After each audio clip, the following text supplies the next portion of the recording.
Okay. Look at the owner on the projector shop. Okay. You can get set up. Alright, hi, 안녕하세요. How are you guys doing? 안녕하세요 today. 안녕하세요. Good, yeah. What's your the Yang United Association? Nete chỉnh cho ý tưởng sai phong lý go. Chỉ cho cho halu mong na, okay? So tell you here. So cho cụ to halu biết cho cụ ni biết cho cụ cho cái cờ thia vì lý gia cụ họ ba co-founder ban thia tao ilu công hồ who North Carolina Hmong Women Association. Giờ cụ yên trong xia hình cụ sao cho đâu biết từ grandpa là tôi giờ anh nhọc là hai lứa nó ở chỗ đó có cho lứa ấy có kia bé nó đó họ có biết cho lứa nên mong thục bí là sao cái tròn hun nó trên khi bé hạt cái dỗ lấy cả bé tê lấy dỗ và tới từ xài mong chỉ nên mong là bắt cháu bé lứa hai nên mong sao ở chỗ nó ở chỗ đó có cho lứa.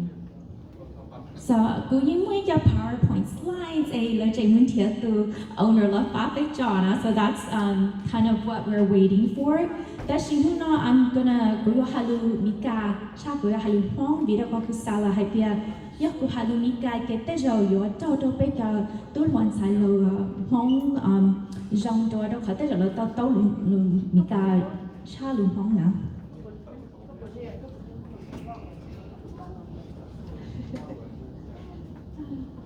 So since Legend kind of set up cái cú kia nên cho cú từ King li chỉ như hai cú luôn bây giờ Sendra ya cú yên cật bia cú đại Doctor of Pharmacy chỉ tao nên là cú tao cú đại Business Administration degree thế nào. So cú ta xin là cú thôi ý là cú ô pharmacist hay like a pharmacy em muốn chua đâu nên thiên nên cho là cho cái nó chua hầu hú nó lên tới ta chỉ ta xin nói cái cụ mua họ gửi cho Mika Hu Pharmaceutical Company nên cái cho company a watchwana cái đầu tư tu tham màu là tu nurse là tu pharmacist mua luôn nông sau cái chua a bé qua cái là hư tôi đã cụ có team nè cái cụ cho team members họ gửi cho cụ là ba thì cho tham màu là hạt bé họ chua nó dùng your care to patient là tu nên knowledge your care to patient your shot like injection like a truly knowledge so that's not cái cú thầu cú biết cái cú you have to little person down there that's not cái cú quan đâu xong cái lời cú mất cú cái là ôi tin nhận lại lên nè mới có tin lên nè yeah. So I'm very proud of that because I feel like definitely for our Hmong community it's really hard for us to see how we can really climb the corporate ladder and become really true professionals within our fields. Okay, all right, Jolie, look though. So we'll go ahead and get started. Like I said, I'll be speaking in English today for our younger generation.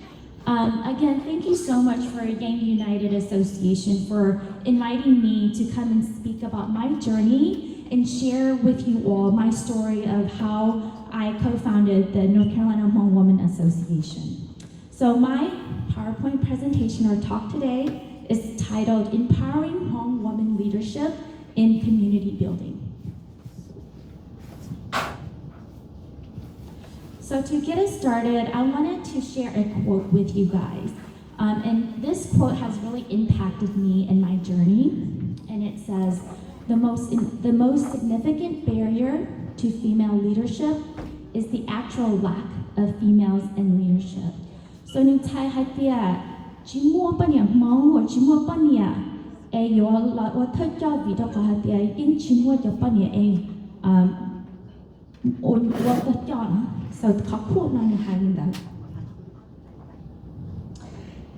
So I wanted to also share, Đại đua no mà cũng very young. I was really naive, and this was actually taken in one of my professor's office, and I was just completing my first year of undergrad at Carolina, and I did not know what I wanted to do. I had all the hopes and dreams but I didn't know how to just get to that dream, right? And actually, I say I have dreams at the time, but I actually didn't even know what my dream was. I didn't know what I was gonna do. All I know was, so I just went to school every day, right? But again, I wanted to share this because this is where I started. I started not having the mentorship. I started not knowing what I wanted to do and what I wanted to become. But eventually, I found my way. I was able to graduate. I was able to get my Doctor of Pharmacy degree. And this is my twin sister. That's why she looks like me. Her name is Linda. And then that's me on this other side. And then I eventually got married. That's my husband. And my husband is incredible because he has been the strength behind me. He has encouraged me to pursue all of what I am doing today. That has been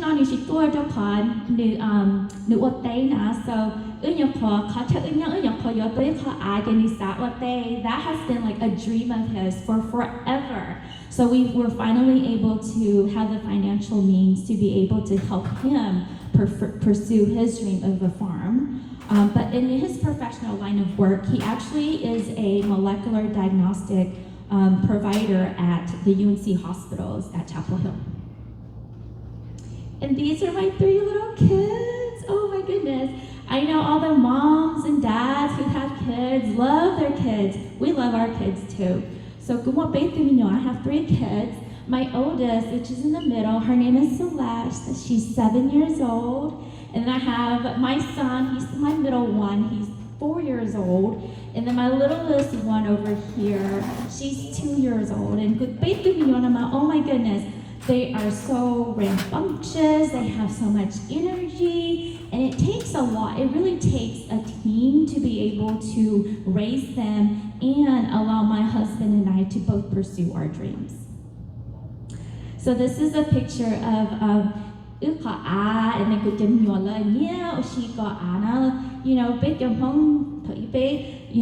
grow up so my kids are no different. They take their toys, their cars, their Barbies, and they just love to play in the dirt. So remember that picture, that first picture of me in that really kind of cluttered, messy office? That was her office. So this is my professor, Dr. Rachel Willis. She has been a wonderful mentor to me. You guys can see that. But she has opened her heart to me, taught me so many things about how it is to just be a woman and how to accept being a Hmong woman, right? Because it is very hard to be a woman and then compound that with being a different ethnic group, right? And it's funny because I never knew what a resume was. And this lady, out of the goodness of her heart, she helped me write my first resume and helped me apply to my first job. And without her, I would have never graduated from my degrees. I would have never, I think, met my husband, who's very educated, and been able to create a life that has given me so many opportunities and allow me to be able to stand here today to share my story with you guys. So I owe a lot to her.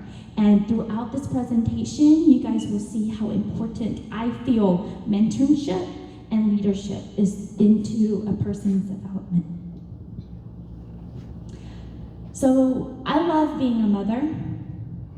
I love being a wife, right?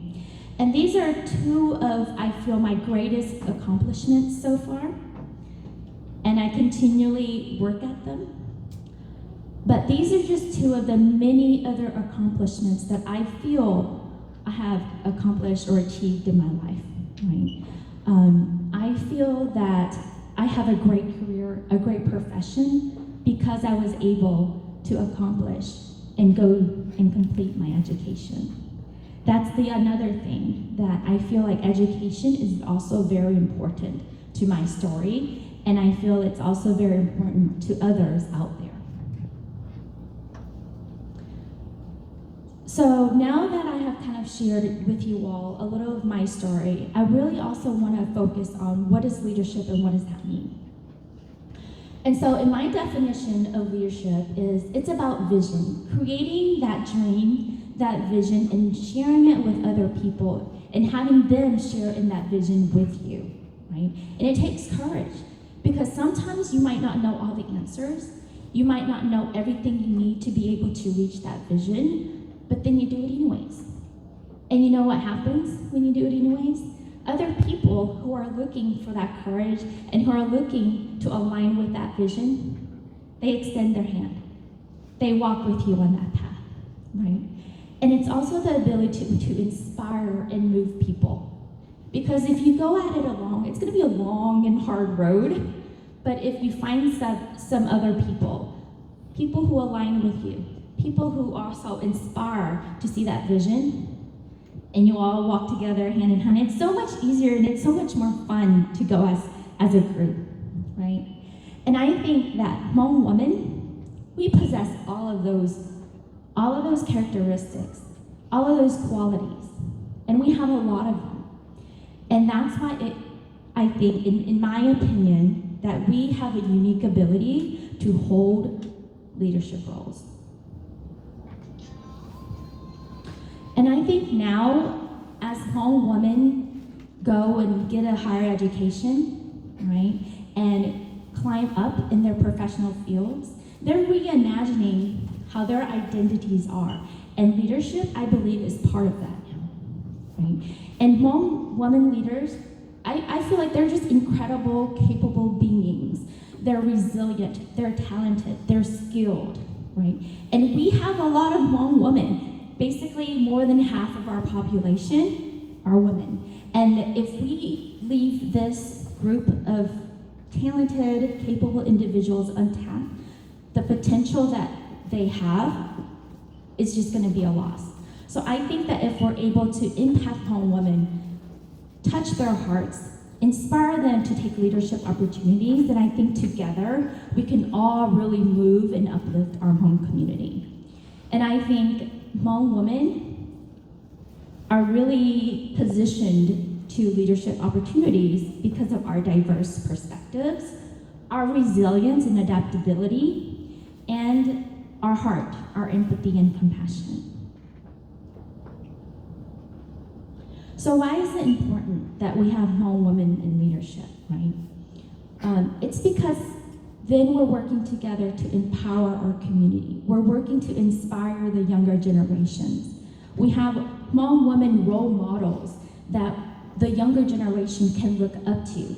And they see you doing wonderful, inspiring things, and they aspire to become what you are. They aspire to do the things that you do, to impact and move the community as well.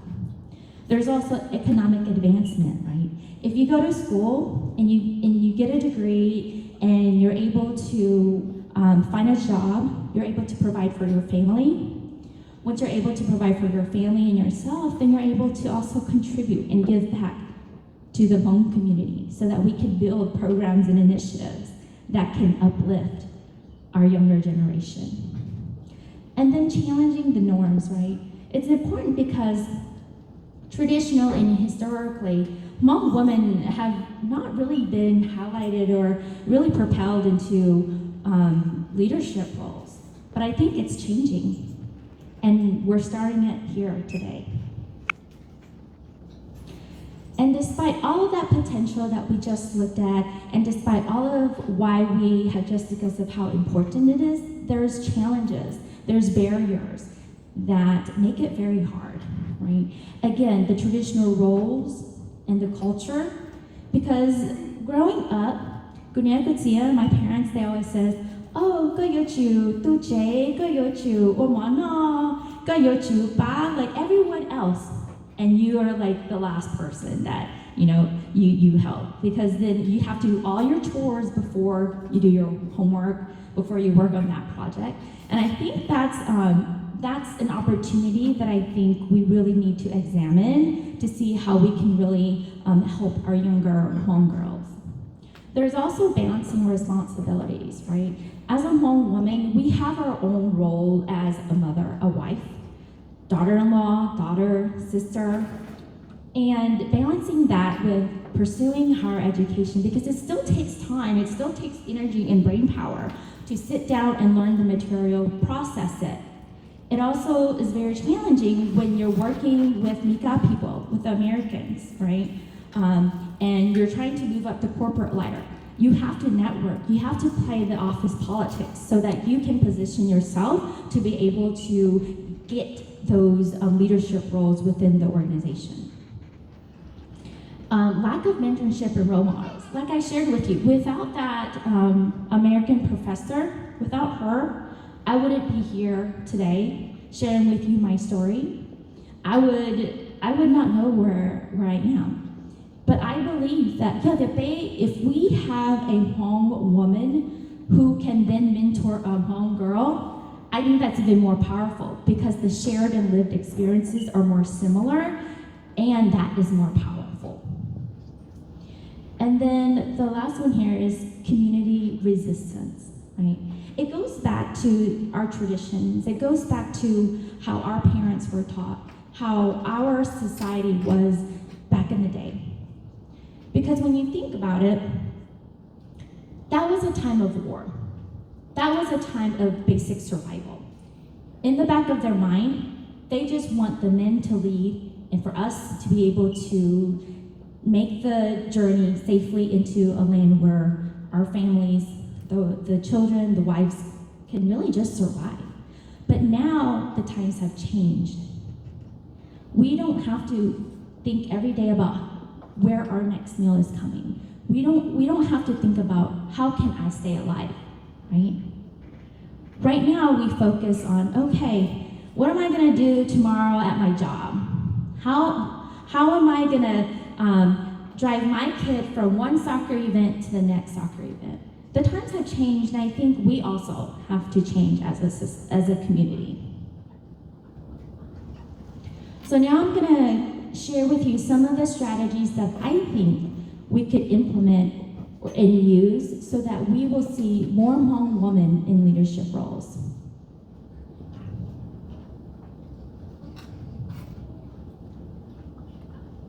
Okay, so the first one here is mentoring and networking. So having a mentorship program where we have experienced Hmong women, whether they have leadership roles or not, at least they're working, they have experience working for a few years or maybe in their profession, where they can then share those experiences with the younger generation, right? And it all goes back to understanding our home culture, where we came from, and our family's history. And I think that is the bond between Hmong women when you're sharing your lived experiences with that younger one, younger woman as well. Right? And then also building strong networks among Hmong women to foster a supportive community where they can share resources, experiences, and opportunities. Because what I see is that the Hmong people can be siloed sometimes, right? We have one plan here, one plan here, one plan here. But if we're able to all work together as a whole community and have a large group of women really come together, like we will see how talented our Hmong women are. We have people in human resource, we have people who are physicians, we have people who work in the mental health field. We just have so many talented people, and we just need to come together and share all those things and create a network where we can all support one another. Education. I think that is a very powerful tool. I think we've all heard the phrase, education is the key to success, but I think education is a tool for basically a lot of things, and I think one of them is the opportunity for us to help break that tradition, those typical gender roles that has been with our home community for such a long time. And it'll allow us to really step out, right, and pursue and get to know ourselves and be able to really find who we are and who we want to be. The other thing is the cultural shift. And so it's about, I think, celebrating as a Hmong community, as a whole group, the successes of Hmong women. The Hmong women who are actually taking that step to become leaders. Celebrate them. Like today, bringing someone like me who's starting to do the best that I can for our community and have me share my story.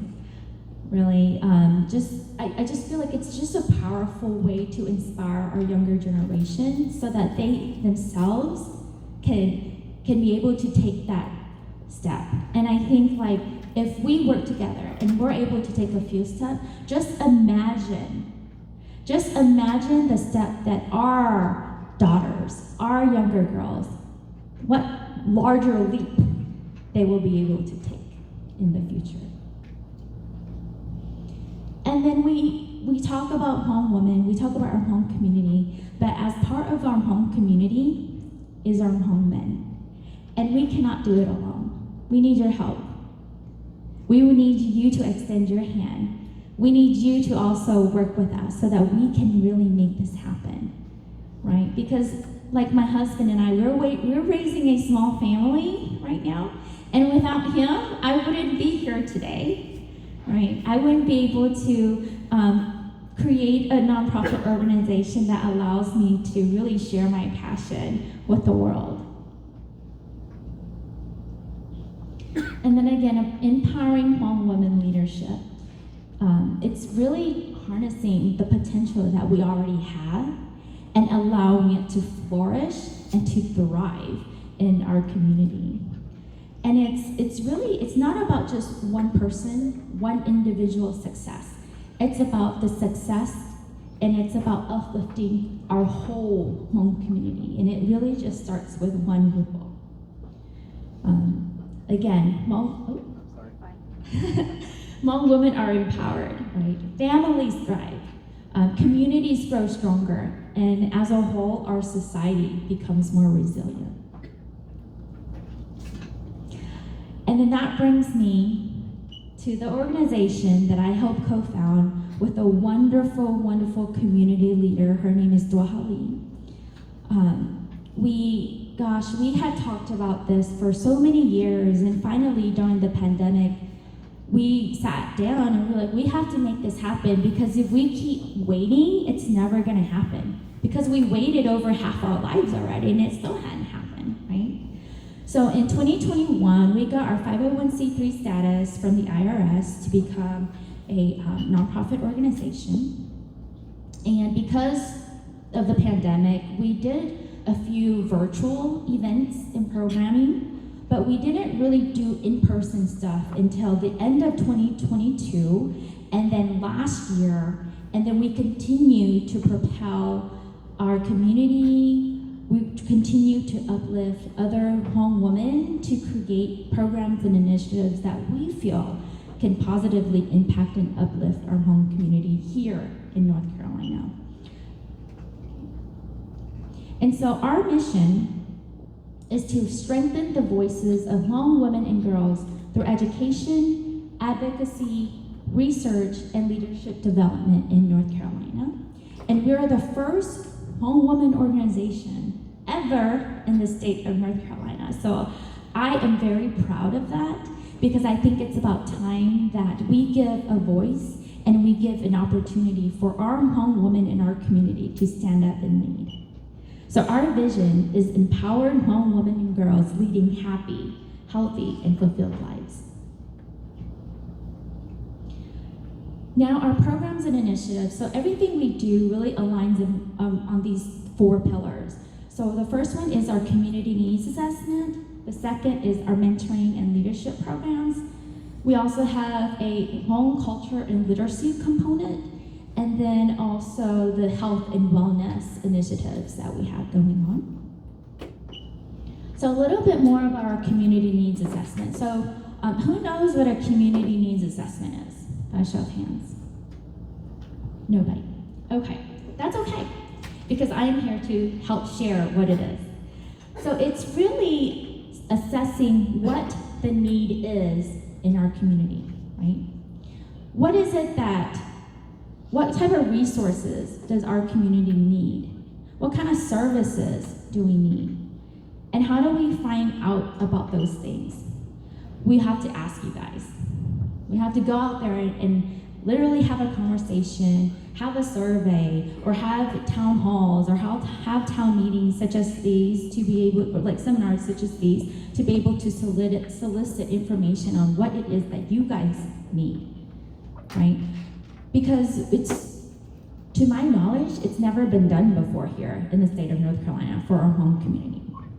If we don't know where we are at, how do we know where to go?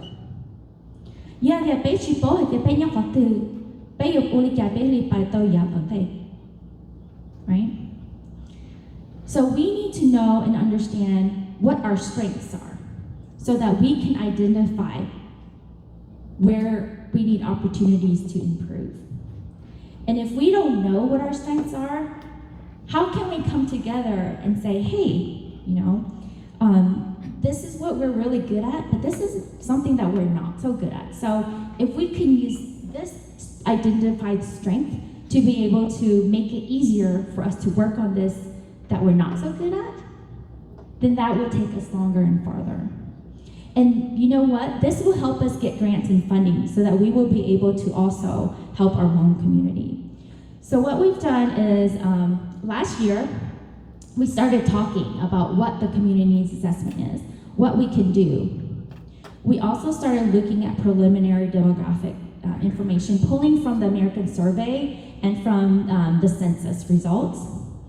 And then we also dug into secondary databases like the PubMeds, right, the CINAHL, to kind of see like what type of literature research is available on the Hmong community. And what we found was like, oh, there's a lot of information about the Hmong who live in Minnesota, the Hmong who live in California, the Hmong who live in Wisconsin. North Carolina has the 4th largest Hmong population across the US, and there's like barely anything on us. So what's going on? What's happening? That's the question that we need to get answered. Where are we in the literature? Where are we in the world? Because we don't exist, right? We don't have a voice. We can't use the numbers to go ask for funding. We can't use the numbers to go ask for services. And I think that is something that we as a community really need to think about and work together to improve.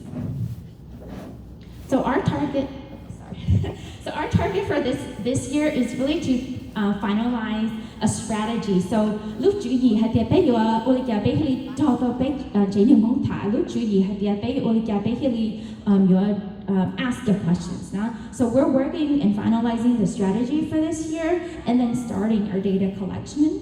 For next year, what we anticipate is completing our data collection, presenting the findings to stakeholders, people who actually are able to change or make changes, impact laws and regulations for our community, and share those recommendations with them. And so that we can then implement some strategies and those recommendations and how we can really improve and uplift our community. The next thing is our mentoring and leadership. So we have launched our mentoring program, and the first cohort will be starting this August. And basically what we're looking at is young women who are either in college or young women who have just entered into the professional working world and looking for opportunities to connect with someone, a young woman who is more seasoned, just to share their experiences, support one another, create a network, right? And I think through this program, what our hope is to really share about like what is true mentoring. What is the difference between mentoring versus sponsorship? Because without sponsorship, I guarantee you would not be able to advance in that professional working world, right? How do we do that? And then we also would love to invite Hmong women who are in leadership positions to come and talk to our mentees and our mentors to give them tips and advice on how they can advance in their leadership roles. We also have a Paving Pathways webinars where we have interviewed professionals who are Hmong in our community and posted it in our YouTube, where they can go on YouTube and they can look it up. Like, we have like a human resource person, we have mental health workers, we have doctors, like all types of professions that they can just go and just hear the stories of how that individual is able to get to where they are. And then we have a youth development. This is in progress. And this is the target ages for this is the high schoolers, right? Really just exposing them to volunteer opportunities and leadership opportunities so that apply to college now, they have something to talk about, right? And it's not all about grades, it's about extracurricular activities and how well you can contribute to the community in which you live.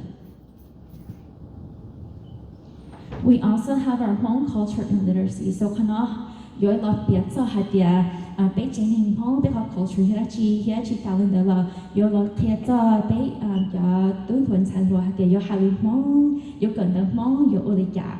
So we have launched our home summer language program called Goot Camp, and we launched that in partnership in collaboration with two wonderful home community women leaders, Elizabeth Tao and Tia Yang, and we are very excited for that.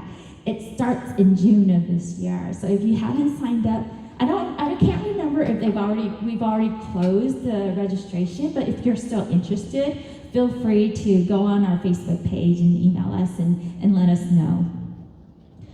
And something that's brand new that we haven't really shared openly is we have a bando project. So we had applied to the United Arts Council in Catawba County, and they had given us a grant to launch our program called Weaving Cultural and Intergenerational Threads, Preserving the Art of Hmong Bando.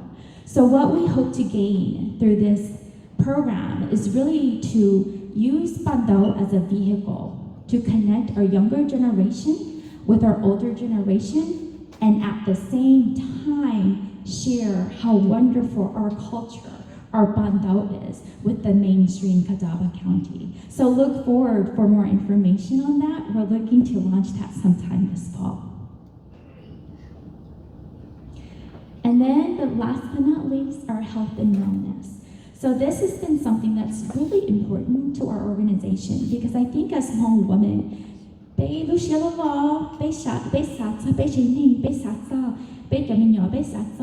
you know, our parents, other people, and we always leave ourselves to be the last person. But it's really important that we realize we have to take care of ourselves as well. And if we're not all there mentally, if our emotional state is not all there, then it's really hard for us to take care of all of those people that we love, right? And so health and wellness has been a large component of what we do. And we have put together, as I think one of our first virtual programming was a panel of mental health professionals who are all Hmong to come talk about what is mental health. How does that look like in our home community? And how do I identify somebody, like the signs and symptoms of mental health, right? And start the conversation, just starting the discussion of what it is. We currently also have 5 members of our organization who are adult mental health first aid certified.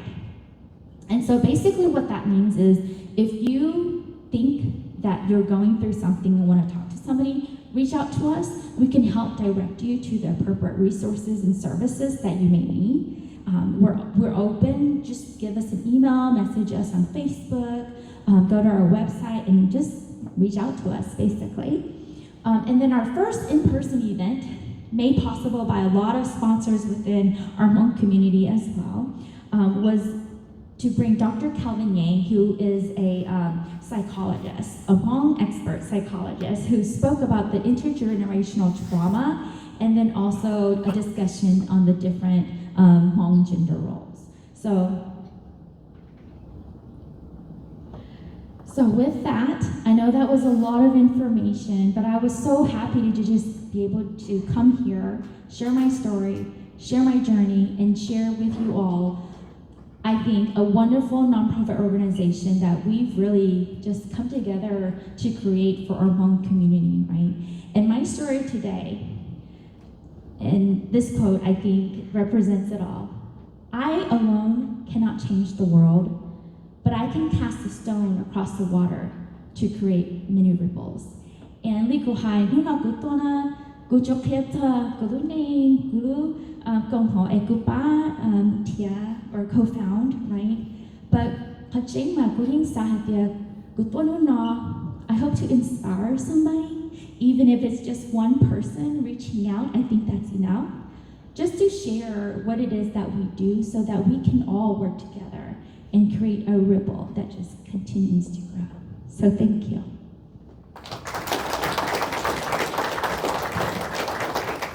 Dr. Sendra.